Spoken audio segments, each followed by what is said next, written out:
નમસ્કાર મિત્રો, સ્વાગત છે તમારું અમારી યુટ્યુબ ચેનલમાં. મિત્રો, ગુજરાત રાજ્ય માર્ગ વાહન વ્યવહાર નિગમ જીએસઆરટીસી દ્વારા કંડક્ટર કક્ષાની જાહેરાત ક્રમાંક 2023-24-32 અન્ય સીધી ભરતી કરવા માટે 29/12/2024 ના રોજ લેવામાં આવેલ OMR આધારિત હેતુલક્ષી લેખિત પરીક્ષાનું પરિણામ નીચે મુજબ પ્રસિદ્ધ કરવામાં આવેલ છે, જેની લાગતા વળગતા ઉમેદવારોએ નોંધ લેવી. તે માટે અગત્યની જે સૂચનાઓ આપવામાં આવે છે તે એકવાર જરૂરથી લાગતા વળગતા ઉમેદવારોએ જોઈ લેવા વિનંતી છે. જેમાં કહેવામાં આવ્યું છે, કંડક્ટર કક્ષામાં સીધી ભરતી કરવા માટે 29/12/2024 ના રોજ લેવામાં આવેલ OMR આધારિત હેતુલક્ષી લેખિત પરીક્ષામાં પાસ થવા માટે કોઈ લઘુત્તમ ગુણ ધ્યાને લેવાના રહેશે નહીં.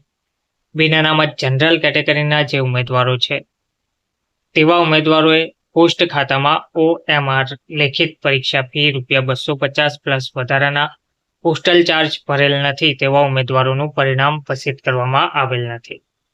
આ પરીક્ષામાં મેળવેલ ગુણ માત્રથી ઉમેદવાર પસંદગી નિમણૂકને પાત્ર થતા નથી.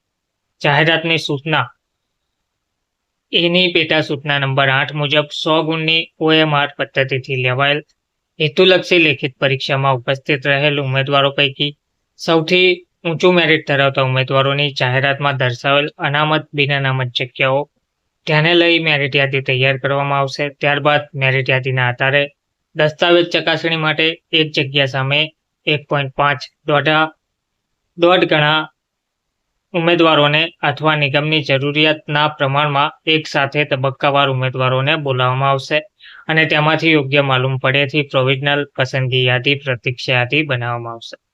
દસ્તાવેજ ચકાસણી માટે પાત્ર થતા ઉમેદવારોની યાદી અને સૂચનાઓ અલગથી નિગમની વેબસાઇટ https://gsrtc.in ઉપર પ્રસિદ્ધ કરેલ છે, જેની ઉમેદવારોએ નોંધ લેવા વિનંતી છે. ધન્યવાદ.